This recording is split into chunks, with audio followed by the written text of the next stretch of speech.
뜯고 나면 무조건 이 천장 도배를 무조건 해야 되는 거예요.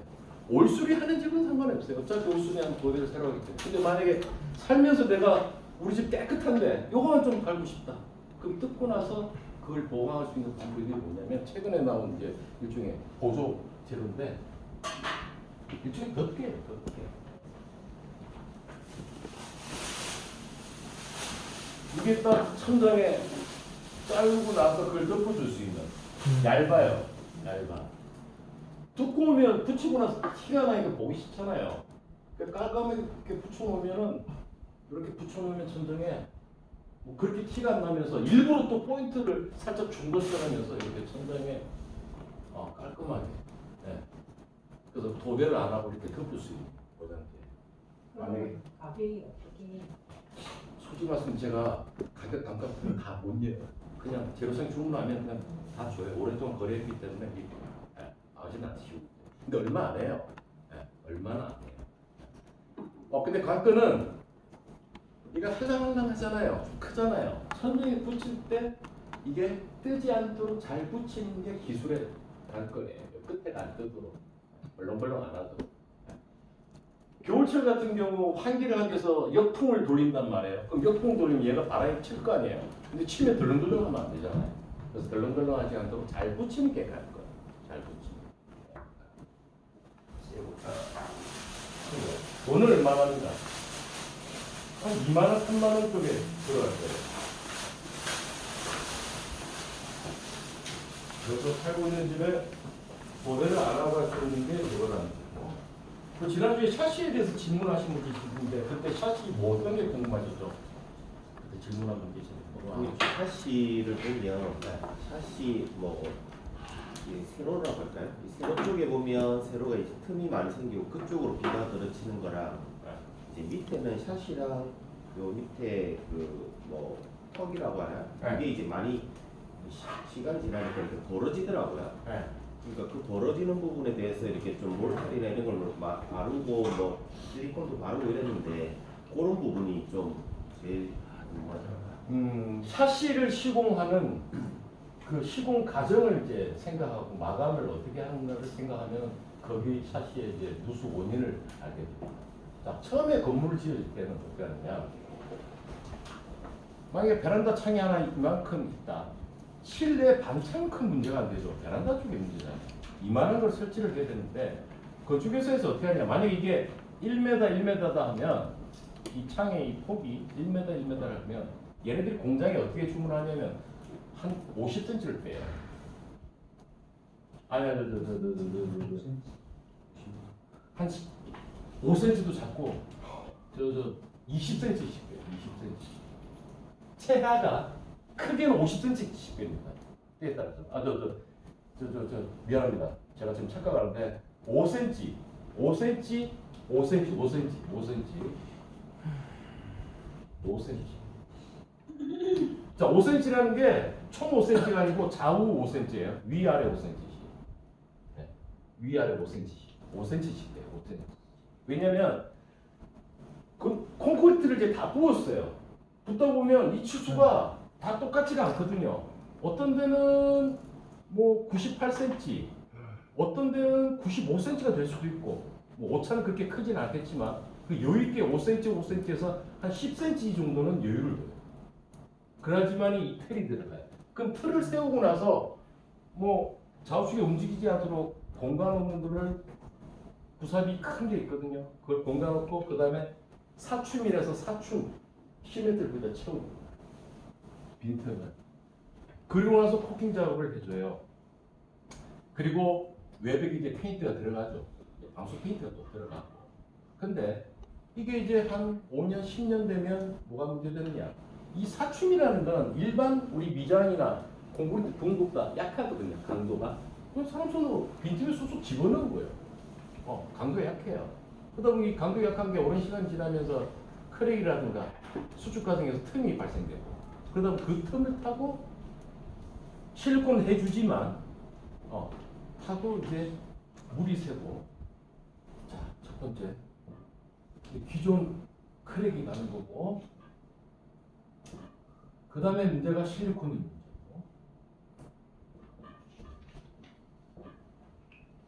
그 다음에 또 뭐냐면 밑에 쪽은 그 벽 하단에 비가 들이치면서 벽을 타고 들어옵니다. 벽 밑에 쪽에 창문 벽을 타고 들어와요. 벽을 타고. 근데 이렇게 물이 새는 집은 나는 괜찮은데, 나는 물이 새는데 옆집은 괜찮고. 근데 복불복이에요. 약간 복불복이야. 복불복이야. 그래서 만약에 물이 새면은 보통 이거를 시키는 사람은 두 가지 부류예요. 하나는 유리 전문으로 하는 사람, 샤시 전문으로 하는 사람이 가서 외벽에 실리콘을 다 벗겨내고 싹 입히는 거. 아니면 누수만 전문으로 하는 사람이 자기가 또 실리콘을 써.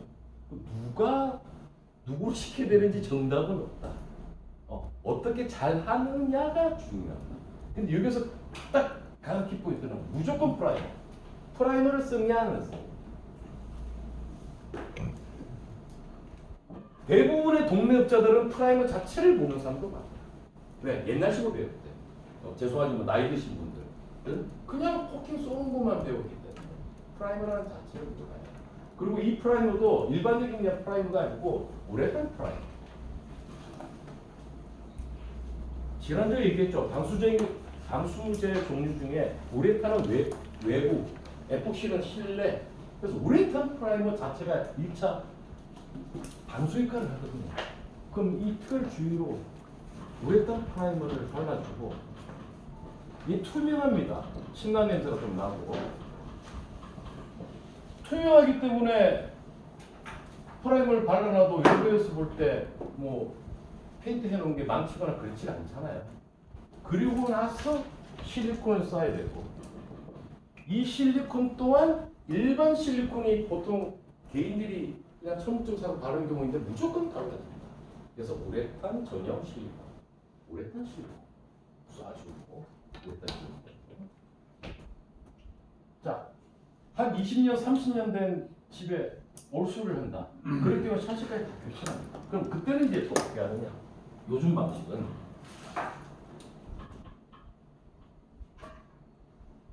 얘 또한 1m, 1m라면 요 완전히 들어가지 않기 때문에 여유를 줍니다. 근데 이때는 건축 처음에 지을 때 그 방식보다는 조금 더 크게, 전체가 아까 한 10cm라면 얘는 좌우에서 한 5에서 6cm 정도 여유를 두고 넣어요.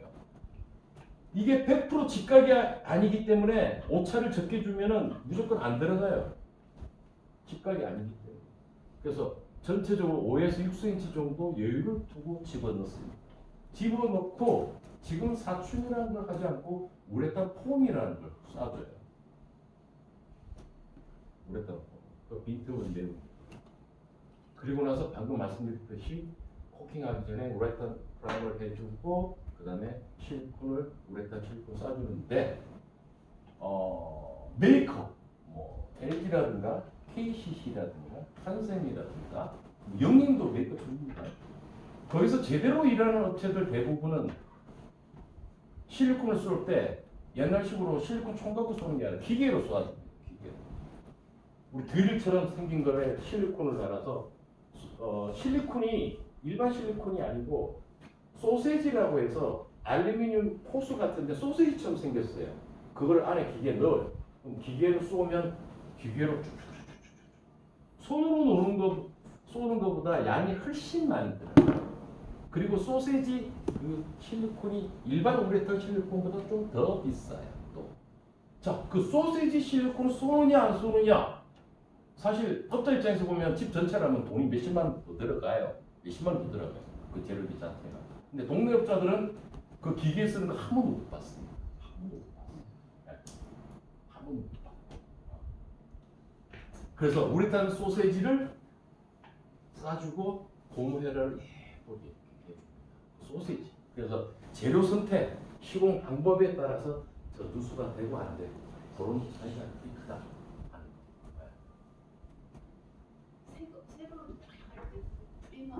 프라이머를 바르고. 네. 근데 건축회사에서 처음에 짓질 때는 프라이머를 한다는 거에 대해서 좀 의문점이 가요. 왜냐, 이 아파트 전체를 하다 보면 그 재료비가 엄청나고 그 프라이머를 바르기 위한 인건비가 또 비싼 이게 치유하기 때문에 그 돈을 아끼면 건축회사 입장에서 엄청나게 돈을 벌거든요. 자, 건축회사들이 돈 빼먹는 방법 중에 또 하나 뭐가 있냐면 정말 얇죠. 자, 욕실에 우리 세면기 변기 쪽에 있는 벽 쪽에 보면 이제 좀 오래된 아파트라 봐야겠죠. 네. 이제 올수를 하면 이 거울이 붙어 있잖아요. 아니면 슬라이딩 장이 붙어 있잖아요. 요걸 딱 떼면 여기 뒤에 타일이 안 붙어 있습니다. 자, 이거를 200세대, 300세대, 500세대라면 돈이 어마어마합니다. 타일 재료가 안 보인다. 물론 시공 방법상에 안 하는 건 있어요. 뭐냐면 주방벽 같은 경우 우리 상부장이 들어가고 하부장이 들어가면 타일은 이렇게 보이는 이쪽 면까지만 바른다고 저는 말씀드렸을 거예요. 이거는 어차피 불필요하게 넣을 필요는 없으니까. 네. 그래서 주방 타일 또한 상부장 뒤에 완전히 다 바르지 않거든요. 하부장 뒤에 밑에 다 바르지 않거든요. 네. 이거는 그럴 수 있다 하지만 이건 이제 좀 얍실한 거라고 봐야겠죠. 엄청나게 재료값을 아낄 수가 있어요. 그렇습니다. 저 아파트에 보면 통으로 유리를 금면에 쭉 떼가지고 짓는 아파트가 많지 않습니까? 요즘. 예, 뭐 요즘 됐지, 그지? 예. 그거는 개인적으로 그리고- 개인적으로 예. 그 통유리를 예. 미닫이로 바꾸고 싶으면 시공이 가능한가요? 돈만 주면. 가능합니까? 많이 비싸서. 법상 문제는 없습니까? 없었는데 없어요. 왜냐 그 대신 그 유리 자체 강도도 센 거고 예. 일반 유리가 아니고 그 뭡니까 깨져도 안전 유리로 시공을 하고. 그렇죠. 예, 안전 유리. 깨져도 사람이 안 다치는 안전 유리. 이제 그걸 보통 하시는 분들의 목적은 밖에 전망을 위해서 그렇게 하는 거예요. 네, 잘 보이기 위해서 통 하는 거. 근데 많이 비쌉니다. 많이 비싸. 그리고 안전 유리, 일반 유리가 아니고 안전 유리. 흔히 뭐 강화 유리라고 하기도 하고. 그 강화 유리가 굉장히 비싸죠. 네. 그러니까 그렇게 돼 있는 거를 미닫이로 바꿀 때. 아 그걸 미닫이로 바꿀 때 예. 그거는 걔보다는 더 수월하죠. 네. 철거가 힘들어서 그렇지. 철거가 위험해서 그렇지. 시공은 오히려 통유리 하는 것보다 더 쉽죠. 고층에 따라서 그게 법적으로 뭐 아니요, 아무 그건 문제 없습니까? 상관없어요. 그건 상관없어요. 건축 회사 입장에서 그렇게 한 이유는 전망이 넓게 보이게 하기 위해서 아파트에 급을 올리기 위해서 그렇게 한 거고 비싼 저 해운대 쪽에 새로 짓는 아파트들 비싼 아파트 이제 그렇게 시공을 하는 거고 걔들 입장에서는 그게 인건비 절약돼요. 한 번에 크게 올라가야 돼요. 시간이 많아요. 문제가 생기니까 루틴하게 되어 있기 때문에 수리하기가 루틴하게. 수리하기가 굉장히 어렵던데 바깥쪽에 유리가 파손이 된 경우에 관리 측면에서 굉장히 안 좋은 게 통. 코킹 한 번 하려도 할 수 없어. 옥상에서 무조건 하고 가야 돼. 네. 옥상에서 하고 가야 돼. 네. 통유리는 관리가 힘들다. 때가 묻어도 청소하기 힘들고 외벽에 때가 묻었을 때 미닫이 같으면 이렇게 할 수가 있어. 지금은 가능하네요. 지금은 법적으로 아무 문제 없네요. 네. 근데 미닫이를 통유리 바꾸는 게 굉장히 비싸고 조금 어려운 고난이잖아요. 네. 통유리를 미닫이로 바꾸는 상관이죠. 그건 건축하고 상관이 없어요. 건축회사에서 멋지게 아파트를 보이게 해주기 위해서 비싸게 팔아먹기 위해서 그렇게 하는 거죠. 물론 미닫이보다 더 비싼 유리고.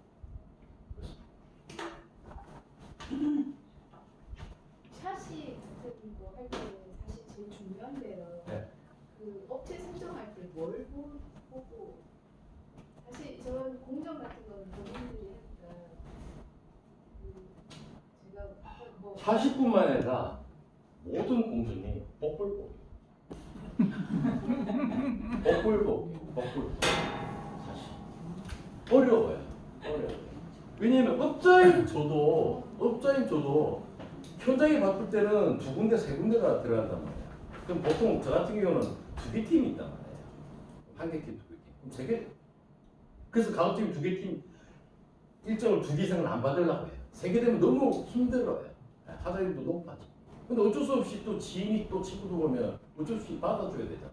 그럴 때는 또 어떻게 알아서 기술자를 섭외한단 말이에요. 그때는 정말 꼼꼼하게 한다고 했는데 딱 오자마자 또 딱 보면 아닌 경우가 있어. 딱 보면 5분 딱 가요. 5만 원 딱 준 집에 가라. 끽 소리 안 나. 그 복불. 근데 일반 사람도 그걸 구분할 수 있겠어요? 알 수 있겠어요? 끝나봐야 알지. 몰라. 복불 어쩔 수 없어. 어쩔 수 없어. 요즘 대기업에서도 뭐 하던데 인테리어 관련해가지고 뭐. 예. 그거는 이제 프랜차이즈처럼 이렇게 하는 거죠. 예. 근데 그런 데는 하지 마라. 그런 데는 하지 마라. 그 하고 있는 사장들이 경험이 부족한 사람. 우리가 정년퇴직하고 나서 막 빵집 하거나 편의점 하는 거랑 똑같은 사람들. 물론 아는 사람도 있지만 좀 인테리어 좀 아는 사람이 있겠지만 자기 어떤 경험이 부족하고 기술이 부족하기 때문에 그걸 커버하기 위해서 영업 목적에서 커버하기 위해서 자료 재료 준비라든가 모든 그런 거에 대한 시스템을 자기가 편안하게 하기 위해서 그 메이커를 업고 나서 영업을 하기 위해서 하기 때문에 제 입장에서는 대놓고 얘기하면 뭐 KCC 홈 인테리어, 뭐 리바트 인테리어, 한샘 인테리어 아니에요. 자, 우리가 제일 많이 하는 그 인테리어 그 브랜드가 한샘이거든요. 우리 한샘 인테리어에서 많잖아요. 복불복이 완전. 한샘에서 피해 입어서 나한테 전화 오잖아. 진짜. 진짜로. 진짜로. 한샘도 자체적으로 나가진 않을 거 아니에요. 안 하고 영업을 보면 자기들이 재료 자체를 다 공부를 하지. 근데 기술 그거는 그쪽에서 지역에서 연결된 기술자들 서비스예요. 서비스. 자, 그리고 또 한샘 가니까 또 갑니다. 뭐냐면 싱크대 일반 시공하는 거 있죠. 기술자들 수준이 제일 낮습니다. 한샘. 근데 해도 돼요. 왜? 우리 일반적인 주방에 시공하는 거 수준 자체가 그렇게 높지 않기 때문에 보통 직업훈련 통해 가지고 한 달 정도 교육하고 나서 이게 부산해공 용당에 그 직업훈련 그 대한상공에서 그 인력개발원 거기서 교육 통해 가지고 한샘 코스 해가지고 마치고 나서 한 사람들이에요. 단지 한샘에서 기술자 높은 수준은 우리 주방에 따면 1000만 원짜리 넘는 하이엔드 급에 있는 거기는 오래된 기술자들 왜 비싼 제품. 근데 일반 제품은 그 사람들이 수준이 낮아요. 그래서 한 몇 년 하다가 다 나와요. 왜? 인건비가 밖에 나오면 더 비싸요. 한샘 말고 저 같은 사람한테 보면 인건비가 더 비싼단 말이에요. 그쪽에 주는 겁니다. 그래서 보통 몇 년 지나면 다 나와. 경계다. 그래서 계속 얘들은 기술자 계속 나와요. 참 죄송합니다. 그 복불복이라니까. 그래서 이거를 공부를 열심히 하시면 없는 필요하진다. 그리고 기술자 그래도 왔어요. 예? 그래도 왔어요. 여러 번 가서. 뭐예요? 뭐 제가 그 지난주 했나요? 아니 그 동생이 자기가 좋다고 해서 언니한테 소개했는데 언니가 저한테 안 하고 다른 젊은 사람한테 맡겼다고 얘기했죠. 예? 안 했어요? 아 뭐냐면 불과 작년이에요. 작년 3월달에 견적을 봤어요. 동생분이 인테리어가 좋다 해서 언니한테 소개했어요. 젊으신 분이에요. 그래서 제가 미팅을 하고 났는데 연락이 없더라고요. 끝나서 5월달에 전화가 왔어요. 사장님 죄송한데 공사가 업자가 도망갔어요. 그런다. 그 보통의 정상적인 업체들은 안 해요. 잘. 왜 그러냐면 엉망을 해놨기 때문에 그걸 마감치가 굉장히. 그리고 특히 욕실과 관련한 부분에 있어서는 이게 잘못하면 야들이 수도를 어떻게 해놨는지 내가 모르기 때문에 자칫 잘못하면 그걸 내가 봐줬어요. 내가 잘못한 걸로 해버려요. 그걸 가서 봤어요. 막 거실에 막 쓰레기면 막 엉망을 해놓고 막 문도 털만 달아놓고 문짝은 없어. 그리고 그 문이 고급 시공하는 스타일에서 9mm 문선이라는 게 있는데 걔는 일반 문하고 특이하게 마감벽을 또 쳐줘야 되는데 그 마감벽이 전혀 없어요. 그래서 하나씩 쓰면서 자 이렇게 해서 이거는 이렇게 해야 되는데 이렇게 해서 해가지고 해야 됩니다. 자 요거는 이렇게 돼 있고 이렇게 돼 있고 자 업자 전화해서 다른 사람 업자한테 시킬 테니까 이거 다 치워달라 해라. 다행히 순수하게 와서 치워주더라고요. 내가 봤어요. 멀쩡히 생겼어요. 저번 친구 용당이 있더라. 멀쩡히 잘생겼어. 손님한테 대놓고 물었죠. 왜 동생이 소개했는데 나한테 안 했냐? 대놓고 얘기를 하니까 젊은 사람이 뭔가 좀 잘할 것 같아서 멋질 것 같아서 나보다 잘생겼더라고. 그 부분에서 내가 인정을 하겠는데 왜냐면 그 친구들 홈페이지 쫙 찍혀놨습니다. 때에 따라서 BMW 다 멋진 차 타고 멋지게 입고 다 생긴 거 미문 엄청 생겼고 사기꾼의 공통점 하나가 잘생겼잖아요. 아닌 사기꾼도 있겠지만 아닌 사기꾼도 있겠지만 뭐 그 사람 입장에서 내가 봤거든. 무지하게 생겼네 이거. 그래도 착하게 그래도 다 치워주고 왔대. 지도 미안했는지 몰라도. 말한 김에 뒤에 나가면은 그 내용이 나오겠지만 말 나온 김에 그 사기꾼 구별하는 방법. 사기꾼 구별하는 방법.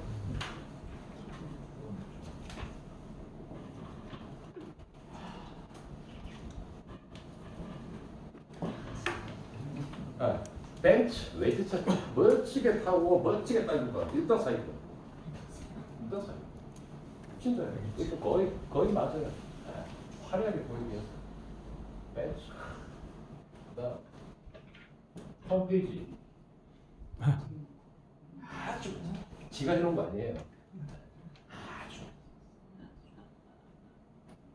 세 번째. 성금. 자, 성금. 네 번째.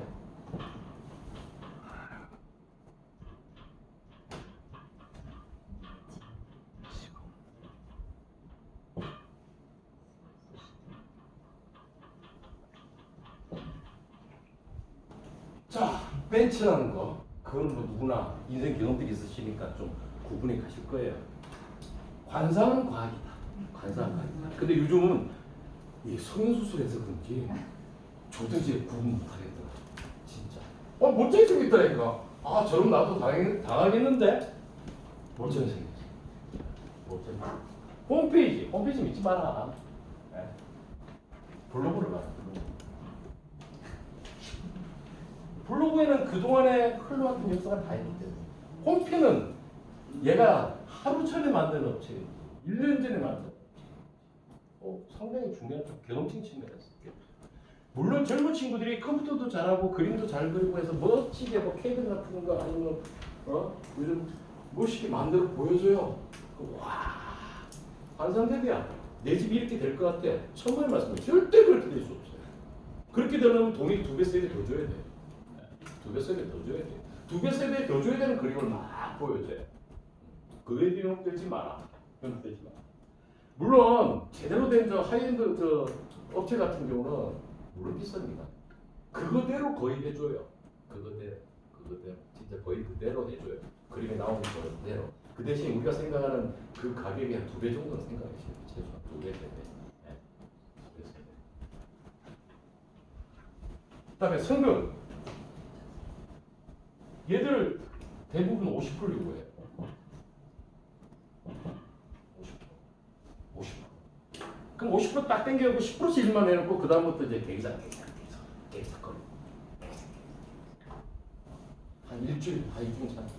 2주, 이제 내가 마음이 급해. 이 집 이사갈 날짜도 다가오고. 그러면서 그래요.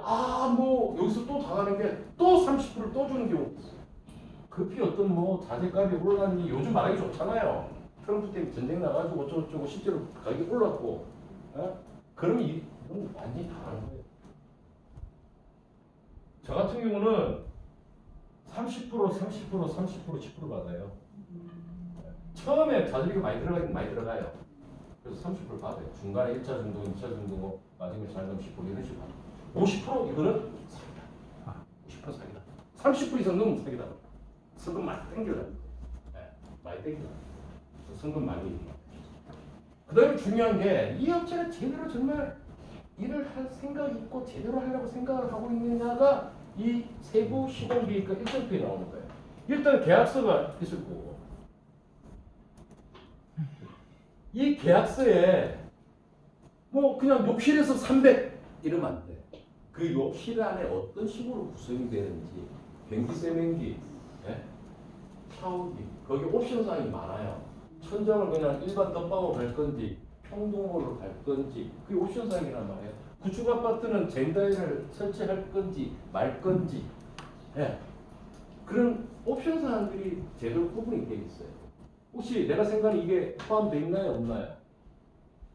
저 같은 경우는 그 옵션 사항을 처음부터 다 나열을 해놔요. 자, 이거 없이 퉁쳐가 300을 해놨어. 공사 중간에 천장에 왜 요즘 하는 그런 게 아니고 이거예요? 그거는 옵션입니다. 더 받아야 됩니다. 그때 가서 돈은 제대로 다 받아놓고 그때 가서 그렇게 서로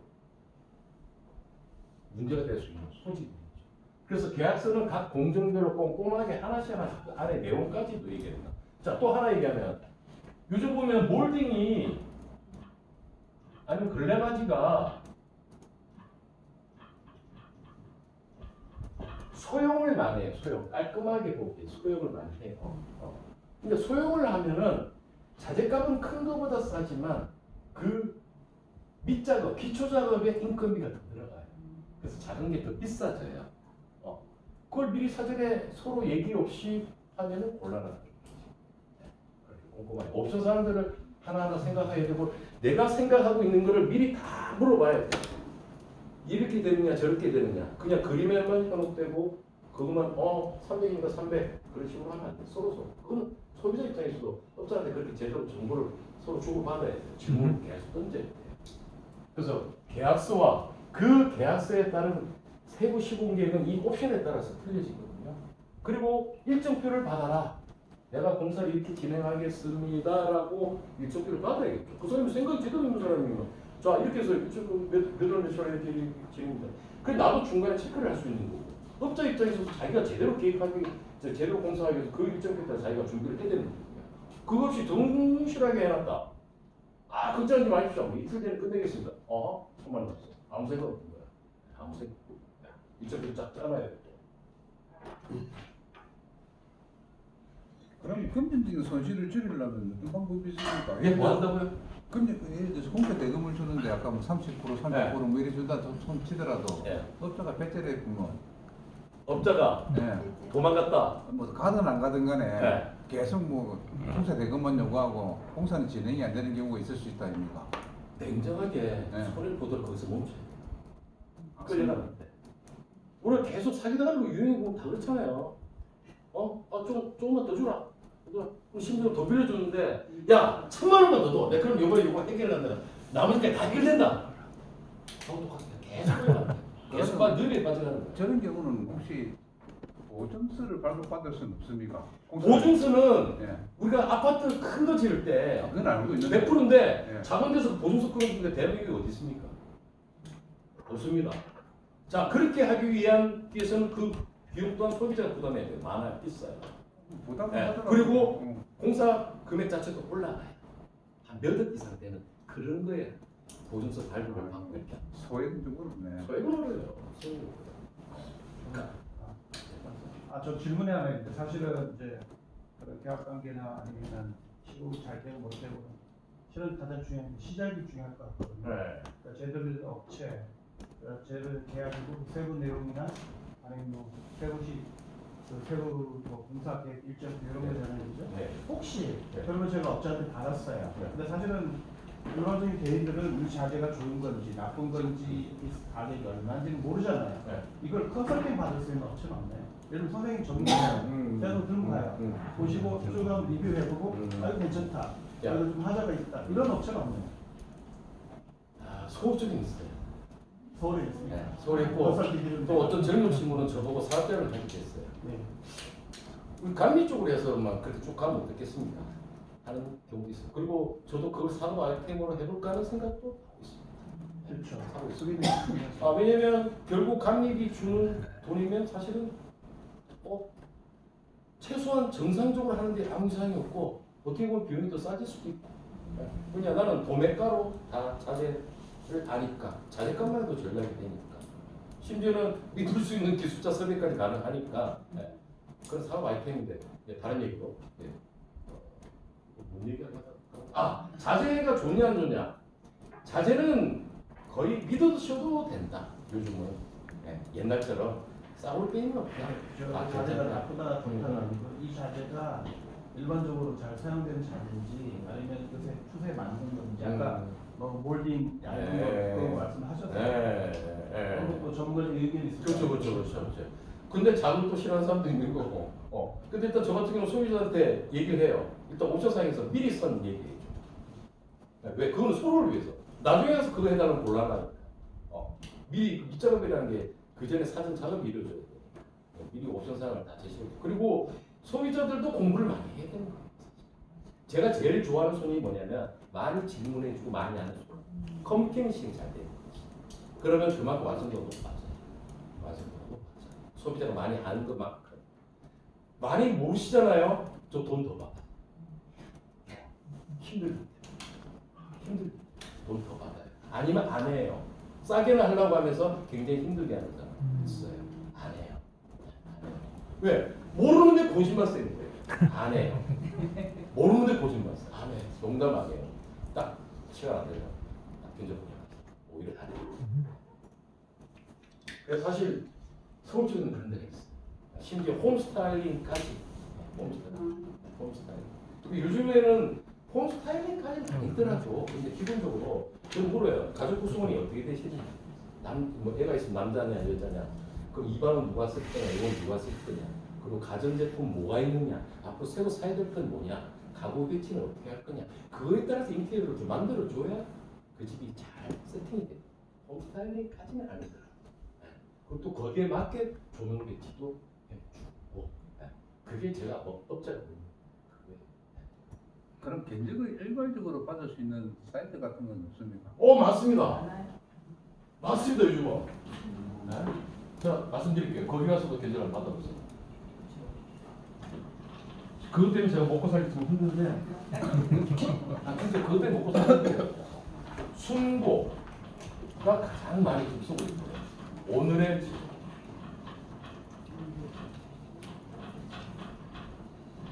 여기 가면 한 10개 정도 업체가 막 견져서 보내줄 거예요, 온라인으로. 그걸 보시고 검토를 해주시면 돼요.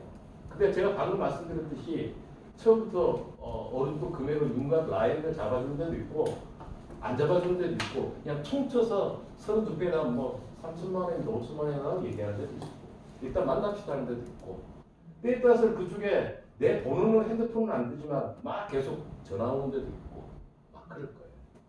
그리고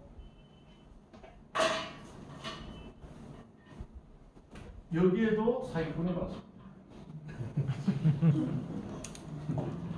네, 사기꾼이 많습니다. 어떤 유형이 사이군요? 무조건 싸게 들어가요. 홈페이지 멋져요. 싸게.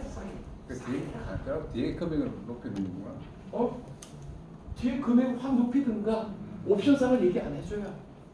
옵션상을 얘기 안 해줘요. 근데 대부분의 일반 소비자들은 보면은 완전 턱할 금액만 머리에 박혀 있어. 1,000만 원, 1,200만 원. 그럼 나 1,000만 원짜리 했어. 근데 1,200만 원짜리 보면 옵션상에 그 뭐가 포함되어 있어. 여기 포함이 안 돼 있어. 몰라요. 잘 안 봐. 꼼꼼하게 보셔야 됩니다. 꼼꼼하게 안 봐. 그래서 우리가 흔히 얘기하는 말로 야 인테리어 하다 보면 중간에 공사 비용 계속 추가되더라. 그게 그렇게 있어요. 아니면 처음부터 성금 받고 도망가는 애들. 그래서 사요. 그거 조심하셔야 돼요. 근데 일단은 여기에 보내면 내가 감이 어느 정도 잡히겠죠. 비교가 돼요. 비교되더라고요. 여기서 목표를 봅니다. 선생님, 예. 실 한쪽 벽면에 보통 그 포인트를 주기 위해서 타일을 붙인다든지 그렇게 하잖아요. 예. 그럴 때 만약에 도배가 되어 있는 집 같은 경우에는 도배를 떼고 예. 타일을 붙이든지 요즘에는 템바보드로 포인트를 많이 주더라고요. 예. 템바보드를 하는 게 낫는 건지 예. 좀 알려주세요.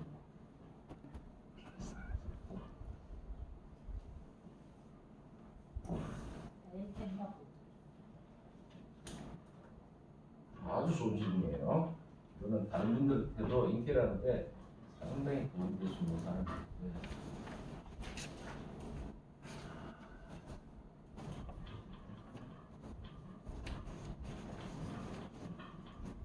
우리 흔히 뭐 아트월이라고 하는데 TV 벽 쪽에 있는 게 타일. 옛날부터 많이 하던데 그 지난주에도 잠깐 얘기했을 거예요. 타일. 옛날 같으면 대리석 비싸도 좋지만 요즘 대리석 느낌이 나면서 가성비 있는 타일들이 나온단 말이에요.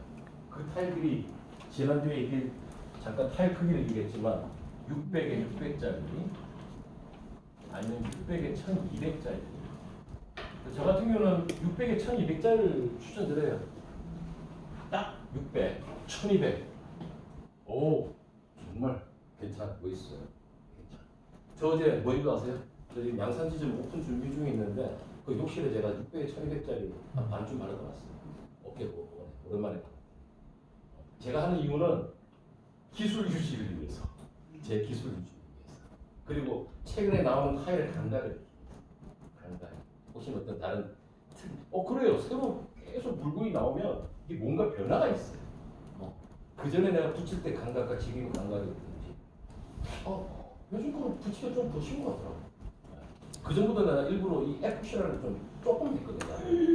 했는데 쫀쫀하게 잘 붙더라고. 근데 강도는 세졌더라고.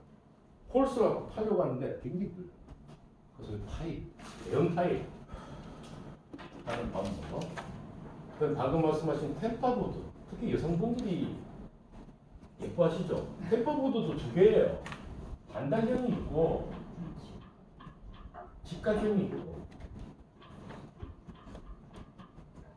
이거는 개인의 취향이에요. 개인의 취향. 그리고 그 공간이 아트월드 쪽이냐, 저 같은 경우는 현관 쪽에 템파보드를 하는 게 예쁘더라고요. 현관 대대하는 것도 예쁘고. 아니면 거실 같은 데 확장했을 때 확장해 놓은 그쪽 라인 쪽에 하는 것도 예쁘고. 그랬을 때 직각이 예쁠 수도 있고 반달이 예쁠 수도 있고. 처음에 템버보드들이 시공됐을 때 반달형을 많이 했고요. 상업 공간이나 또 요즘 아파트에도 직각형을 해놓으니까 예쁘더라고요. 그 색깔도 다양합니다. 화이트에서 분홍 색깔부터 해서 뭐 색깔 그레이부터 해서 색깔 다양합니다. 단 템버보드는 습기 있는 쪽에는 하지 마시라. 습기 있는 쪽에. 습기가 많은 쪽.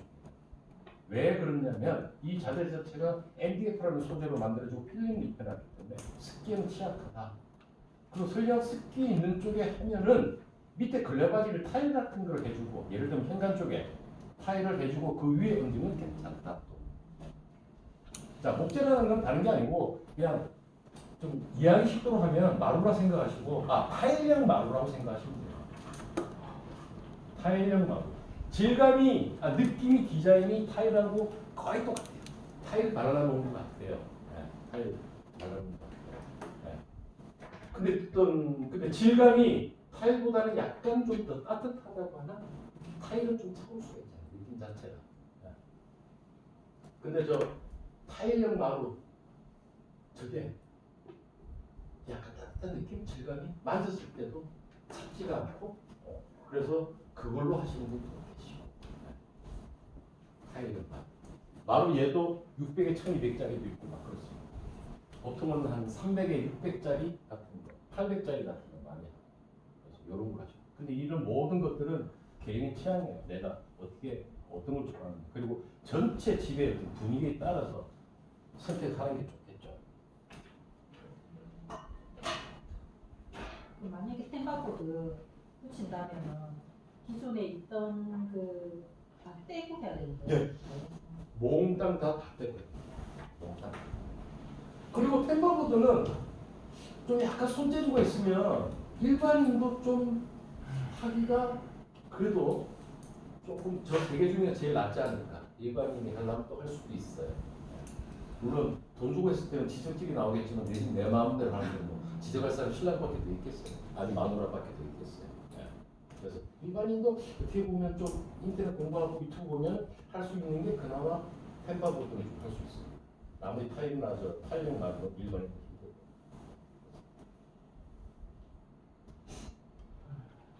막 넘어가는 페이지가. 선생님 그럼 템바보드 붙일 때 네. 폰트를 네. 뭐 편집 사용해야 될까요? 그런 인터넷하고 유튜브 공부하세요. 네. 뭐 간단히 얘기하면 실리콘하고 우레탄 폼을 이용합니다. 두 가지를 병행합니다. 실리콘은 당장은 접착 강도는 약하지만 내가 집 이사 갈 때까지 절대 안 떨어지게 하는 거고, 우레탄 폼은 지금 단기간에 빨리 손으로 잡고 있어야 되거든요. 한, 둘, 셋, 넷, 다섯, 한 30분 딱 붙어 있어요. 붙어 있게 해줍니다. 그리고 우레탄 폼도 일반 우레탄 폼이 아니고 그래서 접착력, 그 접착력을 강화시킨 우레탄 폼이 있어요. 우레탄 폼도 종류가 굉장히 많거든요. 단열용이 있고 일반 구멍 내오는 게 있고 접착제용이 있고 그 접착력이 강한 네, 그거를 쓰시면 돼요. 색깔이 회색 아니면 핑크색입니다. 그건 회사별로. 핑크색 아니면 회색이다 그럼 그 접착력이 강하다는 생각이에요. 잘 모르겠다 인테리어 검색하세요. 접착력 우레탄.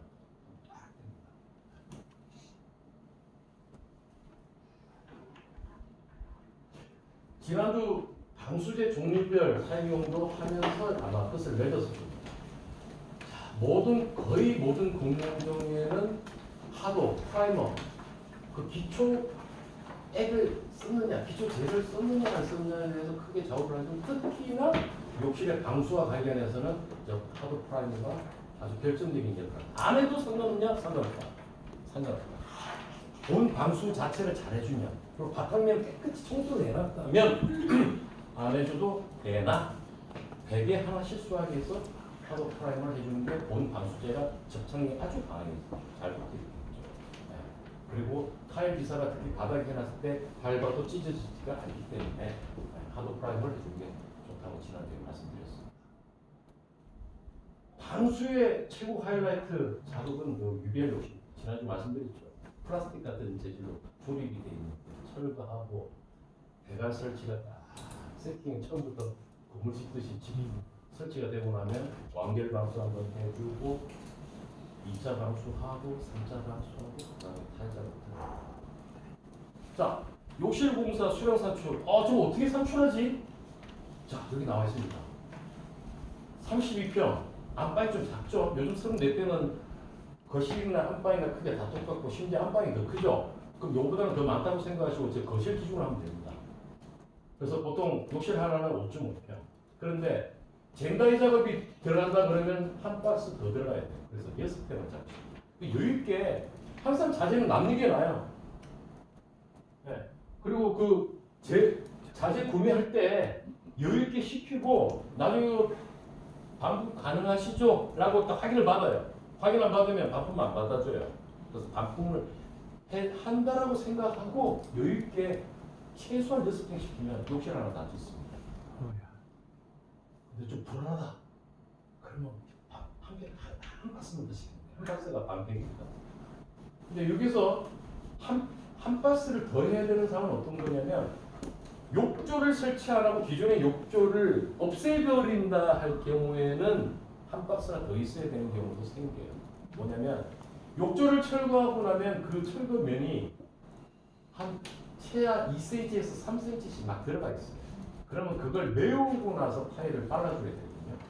메우는 방법은 못 쓰는 폐타일 같은 거 한 박스 5,000원이거든요. 그거 한 박스만 주세요.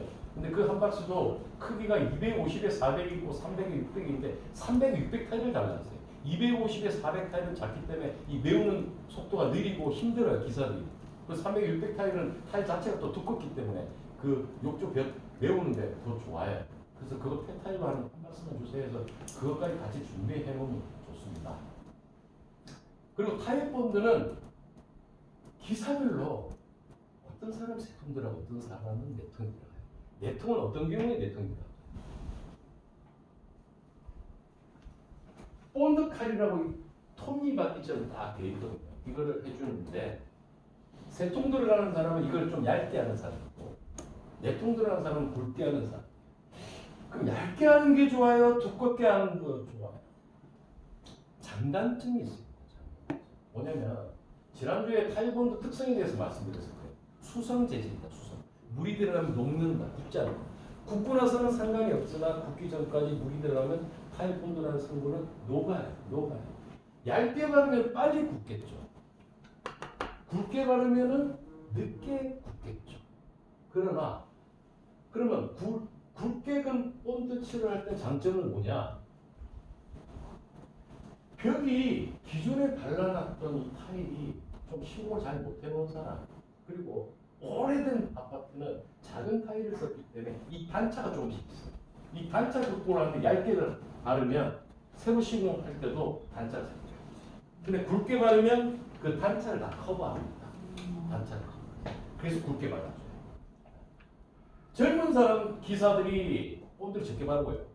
좀 나이 드신 기사분들이 본드를 많이 바르고. 왜? 개봉을 많이 해봤거든. 단차가 난다는 거. 근데 젊은 기사는 경험이 부족해.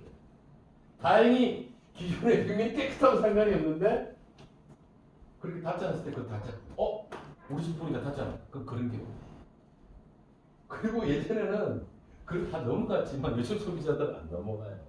특히 조명빨을 잘못 쏘면 조명이 약할 때는 안 보이는데 조명 확 쏴주면 특히 저 아트홀 같은데 조명을 쏴주면 단차나면 무조건 표시가 나요. 그림자처럼 표시가 나요. 이 줄은 이 단차가 표시가 탁 나요. 특히 아트홀 쪽 같은 뭐 정답은 없습니다. 근데 항상 여유 있게 줍니다. 욕실 바닥 거실에는 세 박스만 있으면 됩니다. 한 평 반이 있으면 되고 한 평은 한 평만 있으면 돼요. 그래서 구축 아파트 기준하면 2.5평을 딱 준비해 놓으면 한 박스가 한 평이 반 평입니다. 세 평만 따라 세 박스만 준비하면 욕실 바닥을 다 깔고요. 평당 0.6평. 그런데 그러면 0.6평이면 얘는 한 평을 준비를 해야겠죠. 한 박스가 반 평이. 요즘은 좀 박스 말씀하신 거 300, 300 아니면 300이든 300, 600이든 한 박스가 무조건 반평입니다. 네. 그리고 600에 600 타일도 마찬가지입니다. 그리고 600에 1200도 마찬가지고 600에 600은 4장이 들어가 있고요. 600에 1200은 2장이 들어가 있어요. 그리고 300에 600은 12장, 12장이 들어가 있고 네. 그렇습니다. 12장. 주방은 딱 1.5평 세 박스가 들어가요. 근데 기역자로 꺾인 데는 더 들어가야 돼요. 일자로 갈 때는 세 박스, 기역자가 갈 때는 4박스. 발코니는 3.5평에서 4. 부자재. 베란다에 지난주에 시다지 잡는다고 했잖아요. 시다지 잡을 때 딱 조향이 들어갑니다. 모래, 열, 시멘트 쏟고. 욕실에는 욕조 철거하고 나는데 메우려고 하면 모래 하나, 시멘트 하나. 근데 이거를 따로따로 사면 불편하고 힘드니까 그리고 타일 자재상에서 모래만 따로 파는 데가 좀 드물어요. 근데 레미탈은 주문하면 같이 갖다 줘요. 그래서 레미탈로 해서 저렇게 12 아니면 6포 레미탈로 그냥 주문을 해달라고. 근데 기사들은 레미탈 조금 싫어해요. 물론 좋아하는 사람도 있지만. 왜 싫어하냐면 지난주 말씀드렸지만 레미탈은 밟으면 부석부석 하거든요. 먼지도 많이 나고. 모래하고 시멘트 섞는 거는 옛날 사람이 좋아하고 옛날 사람이 좋아하고 요즘 기사들은 레미탈을 좋아하고 자기가 작업하기 편하다고. 뭐 어떤 편이냐면 모래하고 시멘트는 섞어줘야 됩니다. 삽으로. 근데 레미탈은 내가 섞어주는 거 힘든 걸 안 해도 됩니다. 부석부석 하더라도. 그래서 기사들도 싫어하고 좋아하는 게 저 같은 경우는 뭐 반반인 것 같아요. 반반. 상황에 따라서 레미탈이 편한 경우도 있고 양이 많이 들어갈 때는 레미탈로 하고. 왜냐면 양이 많은 걸 삽질하려면 엄청 힘들거든요. 그래서 레미탈. 양이 작을 때는 모래 시멘트 뭐 섞어주세요. 근데 거짓 요즘은 레미탈로 다 넘어간다고 보면 돼요. 그리고 백시멘트. 욕실하고 발코니 하는데 한 2포 정도면 충분하고요. 때에 따라서는 한 포 갖고도 되고요. 줄눈을 내가 백시멘트로 할 거다라고 하면 무조건 2포를 준비해야 되고 탄성 줄눈 지난주 말씀드렸죠. 아덱스 같은 비싼 거 쓰면은 굳이 백시멘트는 양이 변기 놓을 때만 쓰기 때문에 한 포만 있습니다. 바닥에 하기 위한 압착 시멘트 욕실 2포, 발코니 4포가 있습니다. 자, 그리고 말 나온 김에 압착에 대해서 좀 더 추가적인 설명드리면 지난주에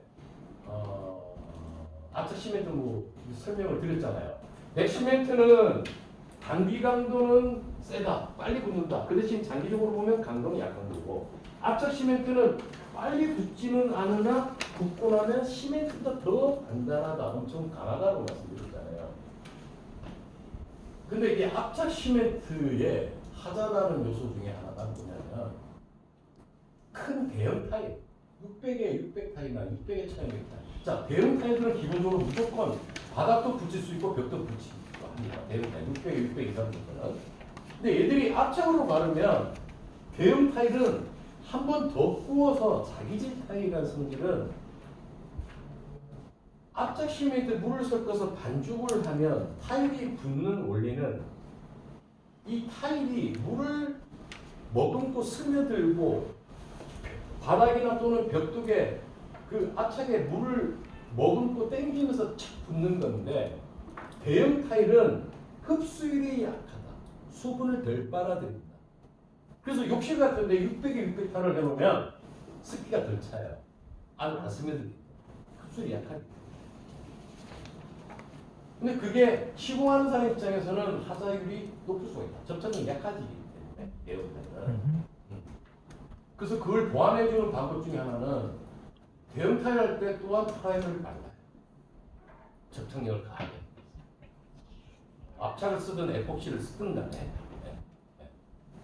해주고, 그 다음에 외국계에서 그 아덱스나 마피에서는 그 일반 압착 저보다 한 두세 배 비싼 제품을 팔아요.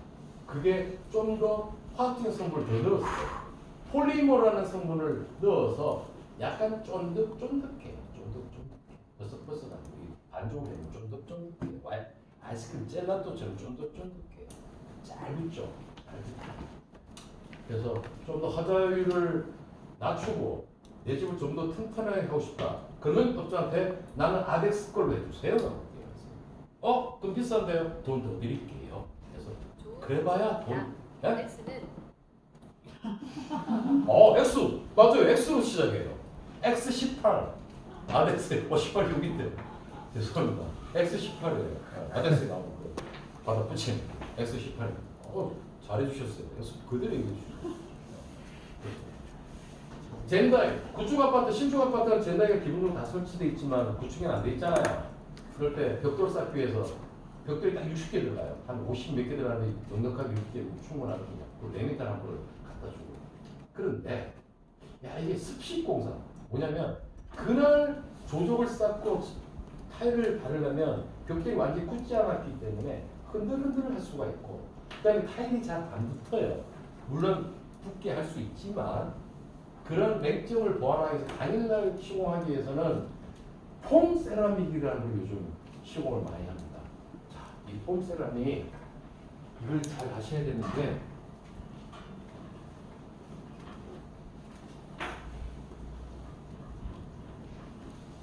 젠다이뿐만 아니라 요즘 새 아파트를 하더라도 파티션을 타일로 작업을 한단 말이에요. 파티션.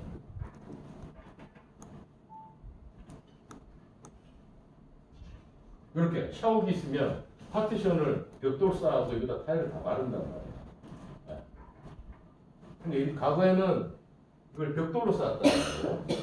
그 다음에 욕실에 젠다이 세민기 놓는 자리에 벽돌을 쌓는 거예요. 근데 당일날 시공을 하고 부채리는 상황이 있어. 제일 좋은 거는 미리 타일 작업을 하루 전날까지 끝내놓으면 되는데 어쩔 수 없이 일정상 그날 타일을 좀 붙여야 돼. 아니면 얘 같은 경우는 높기 때문에 굳기 전에 그날 하면 무너지거든요. 위험하고. 근데 이제 시공을 간편하게 하기 위해서 이제 개발된 게 폼 세라믹이라는 폼 세라믹. 생긴 게 이렇게 생겼어요. 이렇게 생겼어요. 높이가 한 1200 정도 됩니다.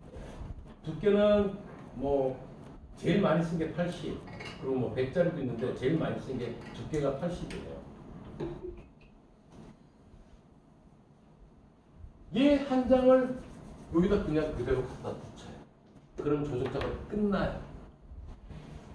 저거 하나에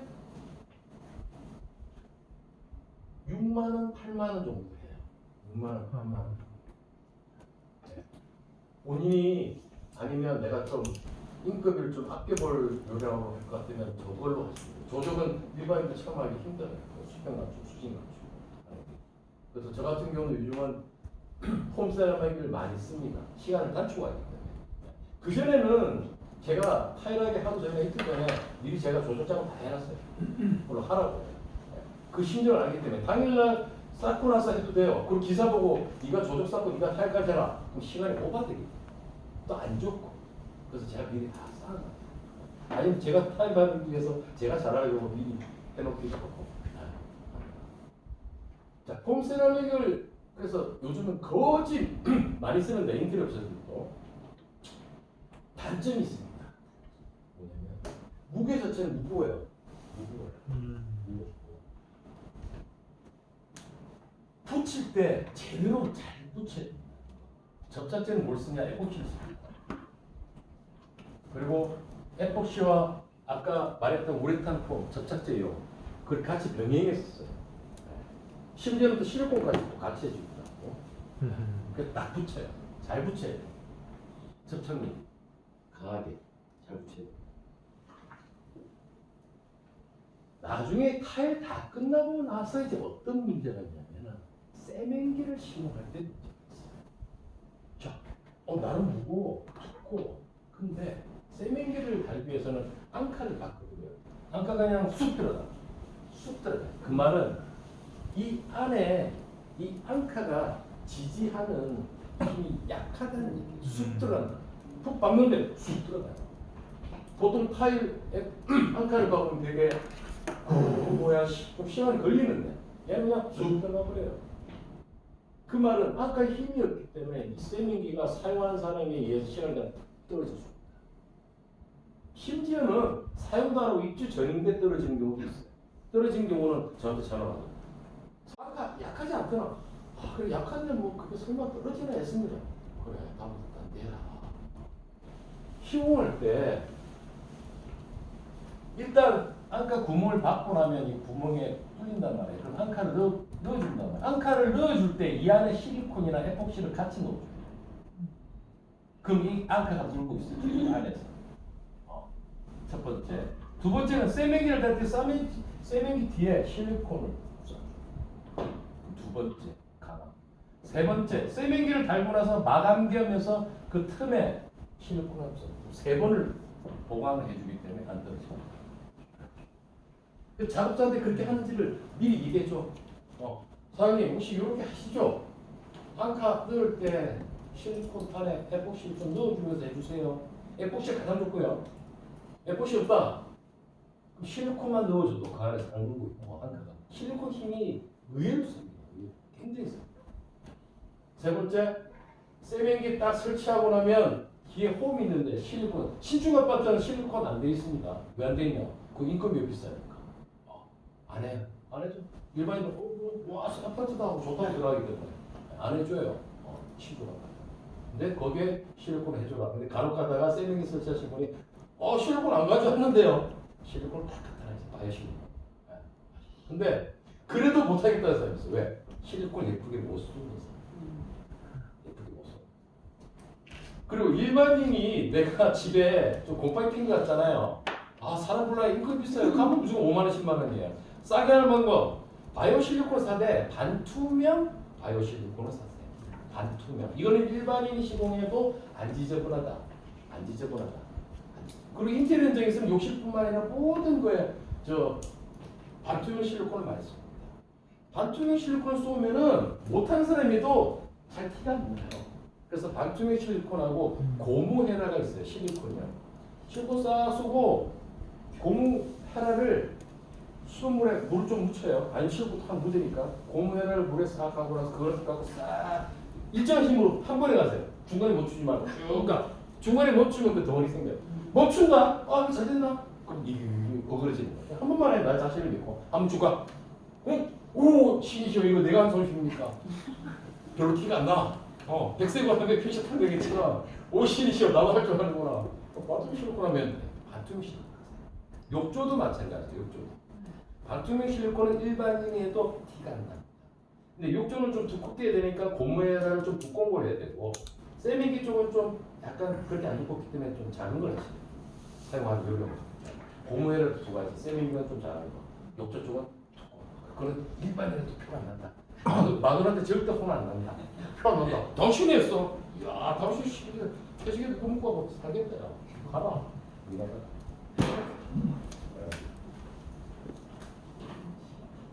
자, 잠깐 쉬었다 하겠습니다.